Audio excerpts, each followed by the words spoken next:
Cool. Yeah? Yeah. Awesome. I was just thinking about my voice and how different it is compared to how it used to be when I made my first YouTube videos. Progression of listening to yourself over and over again through editing. I was really like scared at first about physically talking. Like the first lot of my videos are all silent, just like demonstrations. And I realized that there was no way that I could give all the information that was necessary, like without speaking. Definitely. I mean, I also had that same issue. Growing up, I was like mute. I mean, at the beginning, the first like 5 or 6 years of my life, I was speaking for my twin brother, speaking for him. I'd look at him, know what he wants, and speak for him. My mum noticed this and thought it was a problem because my brother just didn't speak, period. And then it switched. The more harder my life got, the more people started doubting me and saying I couldn't do anything. The first job I wanted was to be a pilot in an aircraft, right? And my teacher automatically said I couldn't do it. I'm really, really young. Now that I think about it, I could have done it. I was at the perfect state. I was like, the first year of school ever is when anyone can do anything, and yet the teacher said I couldn't do it, period. So when my life started getting that much creativity, that much influence taken away from me, you know, my imagination started getting pulled from me, started getting bullied and beaten and stuff like that. I went mute. I didn't say anything. And then I started piling up the anxieties, and that just contributed towards me not saying anything at all. And then it took me ages. It's only till I started doing YouTube videos a little over a year ago that I really started going through the conditioning of my anxiety, public speaking, performance anxiety, all of that which I learned growing up, and I had to tear it to pieces and start from scratch. Yeah, you're totally right. Like, especially when we're young children, the things that adults and parents and teachers and stuff say to us, like, really get stuck in our minds and like programs our beliefs. So like yours, there was an example where I went for a recorder lesson. No, not a recorder, a clarinet lesson, yeah. And the teacher said to me that I had no musical ability, like because of that, because I was so terrible. And then for the whole of school, like I believed that I did terrible in all the music classes and stuff. And then one day when I was about 27, I remembered that moment and thought, oh, the only reason I'm so bad is because that woman told me that I was so bad. Like, so then I went and got the ukulele on it and started to learn how to do it. Like, because the things that grown-ups say to us when we're that young and impressionable really influences our whole lives. Especially when you hear it off other people as well. I was the same. I have violins. I have 2 violins, and I might get a new one. I may get one that's more expensive, that feels like it can produce a better quality of music. Obviously, I need to keep practicing to make better quality of music, but I'm a lot better now than I used to be when I first started off, which wasn't too long ago, actually. It was like 6 months ago, actually, I started doing it, maybe a little bit more. But I remember standing in the hall of my school, and I think her name was Annie. She was playing violin, and everyone around her was saying, wow, that's so complicated. How are you moving your fingers that fast? I would never learn, or I would never be able to learn how to do what you're doing right now. They're standing next to me, and I'm watching, and I'm thinking the same thing because I've just heard him say it, and I'm watching it, and the energy in my body is saying, wow, I can't do that, because I'm listening to this other person next to me. So it's like a third-party influence. And the passion or the excitement of me wanting to learn how to play a musical instrument, especially the violin, stayed with me. But I never carried it out. And when I started going through my programming and I found the passion still there, but I realized why it was I didn't approach it, I got rid of it and I tore it to pieces again, picked up the violin and started learning. It didn't matter how crap I was at the beginning. Everyone's going to be crap at everything in the beginning. You can't expect to just do something and be perfect at it. Life doesn't work that way. And it would be so much boringer if you did that. You know, you wouldn't really, it's the progression of getting better which makes it worth it for me. So, and the faces of other people as well. the faces when they see you, they see how crap you are, and then like a week later you do the same thing and it's way better, and they're like, what, how did you do that? Like, you know those things you got nowadays, they're really popular on YouTube that you stand on, they're like segways, but without Oh yeah, I've seen them. Yeah. moving forward. Two kids were using those at the top of my hill. This was at night. I was shopping because the shop was open till like 11, and I asked them if I could have a go on it. I gave them my shopping and I said, I'm not going to run away with it. Here's my shopping and some personal items. If I run away with it, you can keep all my stuff, which was way more valuable than their little Segway thing that their uncle gave them for like free. And he had to pay £400 each. There was two of them. And these kids were small. They were like spoiled to death. But I went on it and it literally took me about 10 to 12 seconds to get used to it. I jumped on it, fell straight off. And then automatically my body recognized why I fell off straight away, how my body was positioned. And then I stood on it again, and one of them said, hey, should you hold him? And I was like, no, I'm fine. And he was like, yeah, he'll be fine. And I went, and just like how I learned my skateboard, it was actually way easier than skateboarding. And then I started going in circles, going forward, and they say, are you sure it's your first time? This is the first time I've seen anyone take to it like this so quickly. Yeah.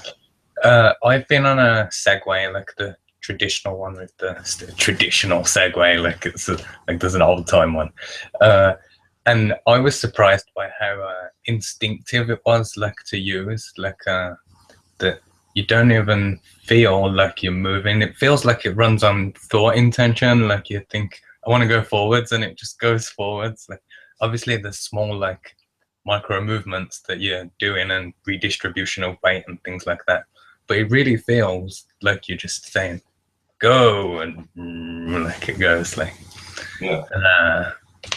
Yeah, it's pretty cool. And I remember when I got off, like walking seemed so difficult like afterwards because it was easier than walking. That's how easy it is.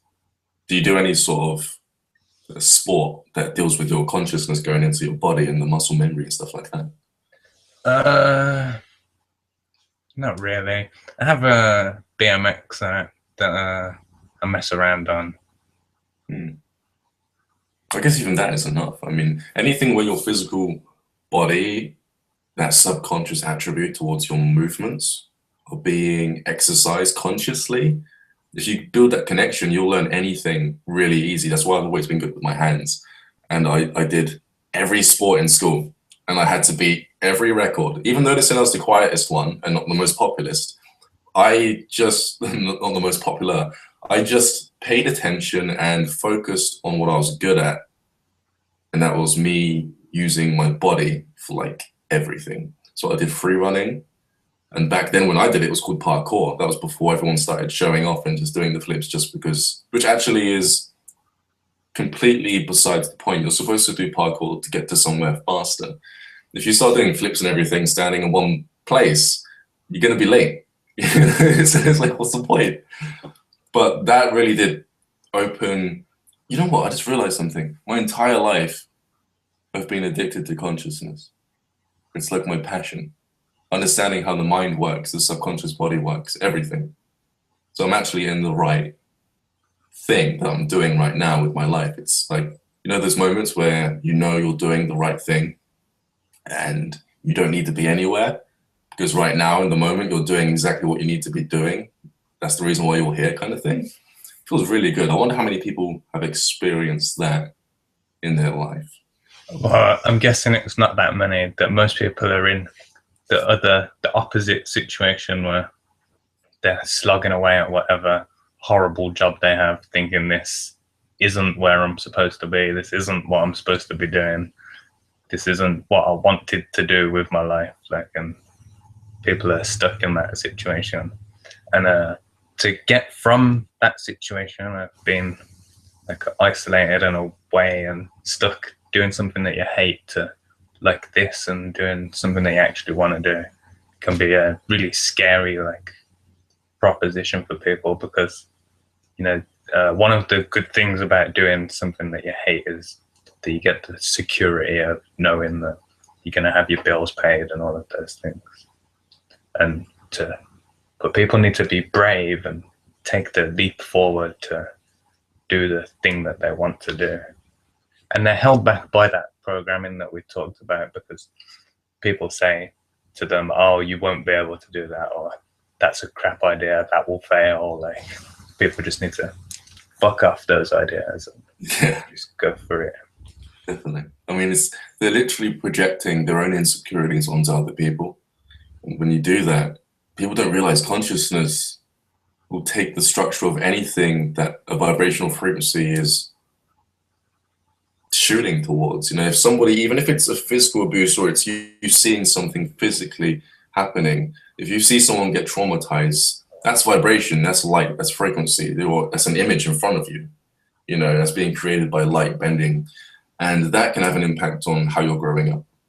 Hearing things, verbal abuse can change the way you look at yourself and your future. That's also frequency, it's vibration being carried through air. There are so many ways, and at the same time, it's all the same thing. It's just different parts of the same thing. You know, I noticed you mentioned it, and I actually came to the realization of the five senses all being one by myself. And then I looked into it, and I was like, wow, I'm not the only person who has this information. Then I started to realize that maybe I didn't come up with it, but I channeled it instead. You know, like the hive mind type of mentality. And a lot of people, they're thinking they need to realize something. It's not just ruining their lives, it's ruining everyone around them.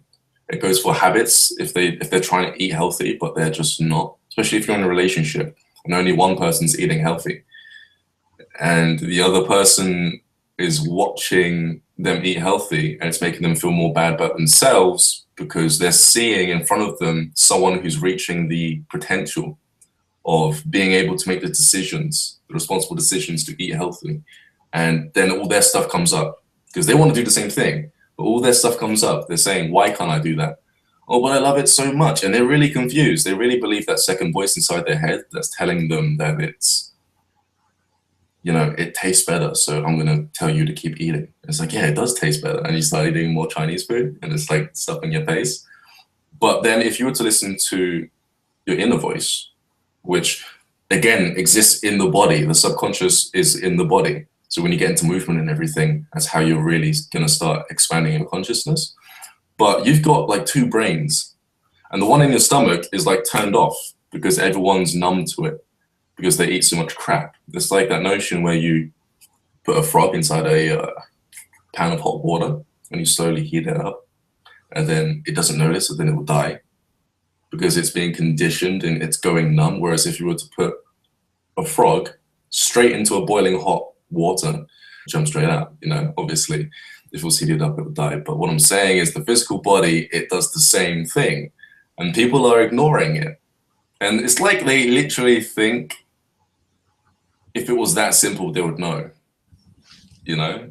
And it's like, well, maybe you should stop poisoning your body for a certain duration of time and then put in the poison and see what happens.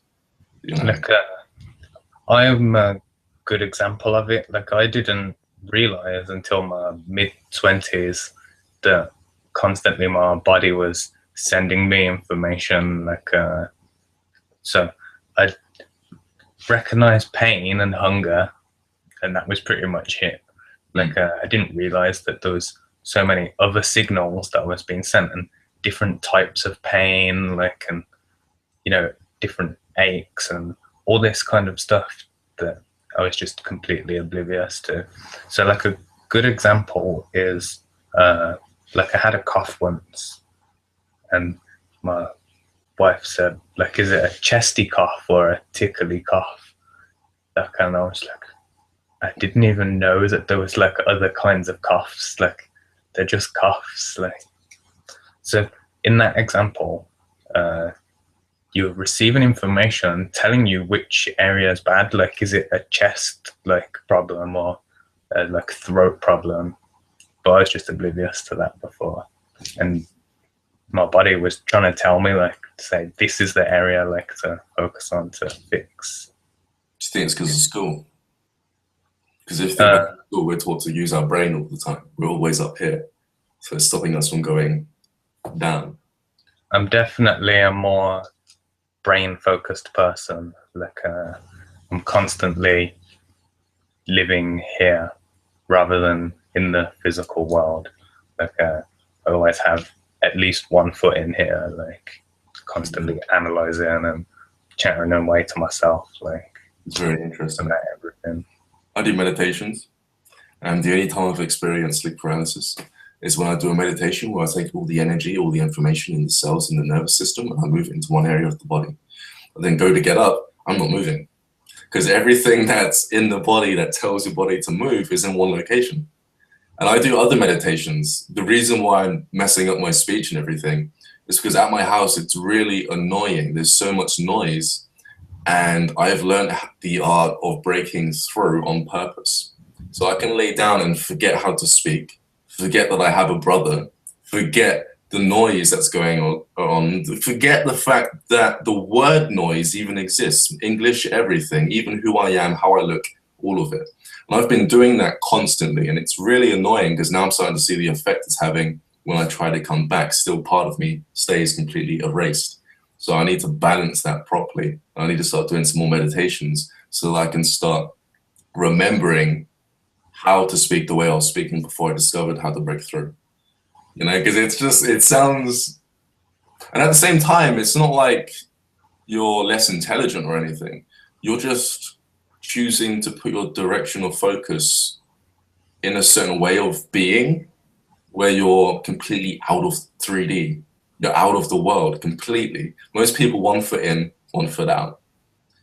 But if you put both of your feet out, you realize you don't have any feet. Like you need to have those 3D concepts of what you are to be in 3D.